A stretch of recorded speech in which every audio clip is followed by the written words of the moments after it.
Assalamualaikum warahmatullahi wabarakatuh.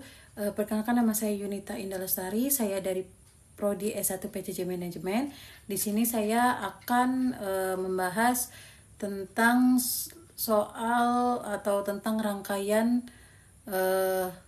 soal UAS lanjutan dari soal UTS pada bulan Mei 2025 lalu dari mata kuliah ekonomi makro. Nah, yang pertama itu saya akan membahas tentang ringkasan infografis perekonomian Indonesia pada bulan April 2021. Yang pertama itu ada produk domestik bruto atau PDB, yaitu pada triwulan 1 tahun 2021 ekonomi Indonesia masih mengalami kontraksi sebesar minus 0,74% dari tahun ke tahun. Artinya ekonomi kita belum tumbuh positif dibandingkan tahun sebelumnya. Namun jika dibandingkan dengan kuartal sebelumnya pada Q4 tahun 2020, kondisinya sudah mulai membaik karena sebelumnya kontraksi lebih besar, yaitu sebesar minus 2,19%. Yang kedua itu ada nilai tukar rupiah atau kurs. Nilai tukar rupiah terhadap dolar Amerika Serikat pada bulan April 2021 berada di kisaran Rp14.500 per USD. Ini menunjukkan stabilitas nilai tukar yang penting untuk menjaga kepercayaan investor dan kelancaran transaksi internasional. Inflasi IHK atau Indeks Harga Konsumen, tingkat inflasi IHK tercatat sebesar 1,42% secara tahunan atau dari tahun ke tahun, years on years. Ini merupakan inflasi yang tergolong rendah, menunjukkan harga-harga barang dan jasa di masyarakat tidak banyak mengalami kenaikan. Nah, siapakah pihak-pihak yang terlibat dalam penentuan kebijakan ekonomi di Indonesia? Itu yang pertama ada pemerintah pusat yang bertugas atau melalui Kementerian Keuangan dan Bappenas. Pemerintah merancang kebijakan fiskal seperti belanja negara dan pajak. Yang kedua itu ada BI atau Bank Indonesia yang tugasnya itu bertanggung jawab atas kebijakan moneter, termasuk pengendalian inflasi dan nilai tukar kurs. Yang ketiga itu ada OJK atau Otoritas Jasa Keuangan. Ya, tugasnya itu mengatur dan mengawasi sektor keuangan seperti perbankan, asuransi, dan pasar modal. Yang keempat itu ada DPR RI atau Dewan Perwakilan Rakyat. Tugasnya itu menyetujui dan mengawasi anggaran negara atau APBN. Nah, selanjutnya itu yang terakhir ada Badan Pusat Statistik atau BPS yang tugasnya itu menyediakan data dan informasi ekonomi sebagai dasar pembuatan kebijakan. Apa sih dampak penguatan atau pelemahan nilai kurs dan inflasi IHK dapat mempengaruhi PDB tahun 2021 pada triwulan 1.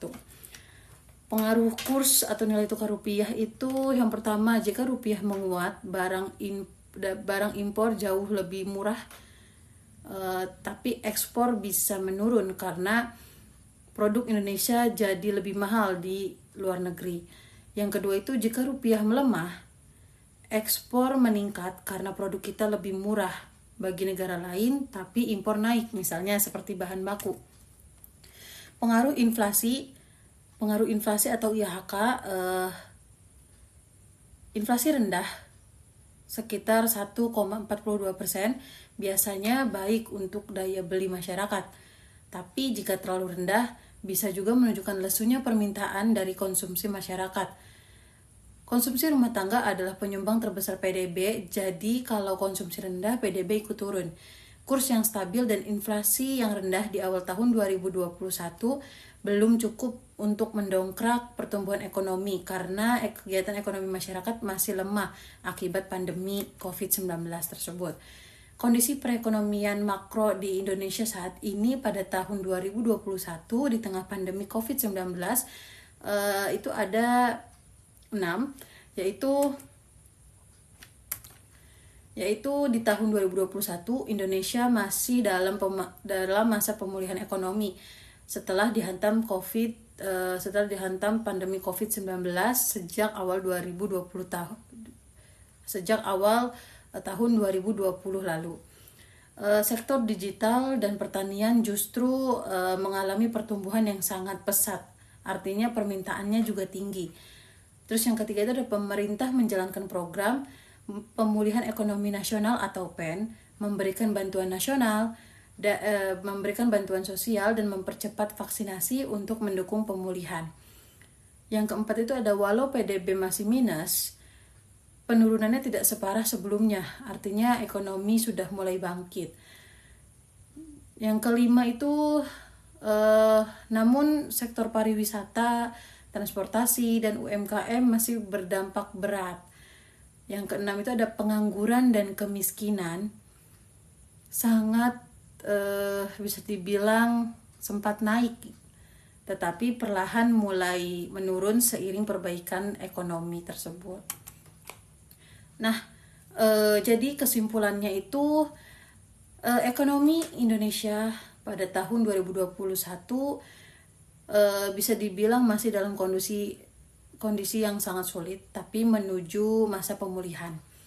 Nilai tukar rupiah dan inflasi IHK juga mulai terkendali, menciptakan stabilitas makroekonomi. Kinerja PDB mulai membaik meskipun masih bisa dibilang negatif.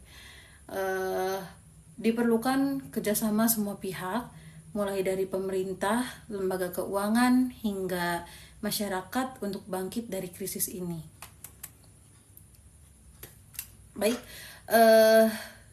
sekian dan terima kasih untuk kesempatan kali ini membahas soal UAS dari lanjutan soal UTS pada beberapa bulan lalu. Terima kasih atas kesempatan ini. Maaf jika berkenan saya ingin menyampaikan sedikit pantun. Jalan-jalan sama ibunda, jangan lupa membeli good time. Terima kasih atas perhatiannya and see you next time. Bye. Assalamualaikum warahmatullahi wabarakatuh.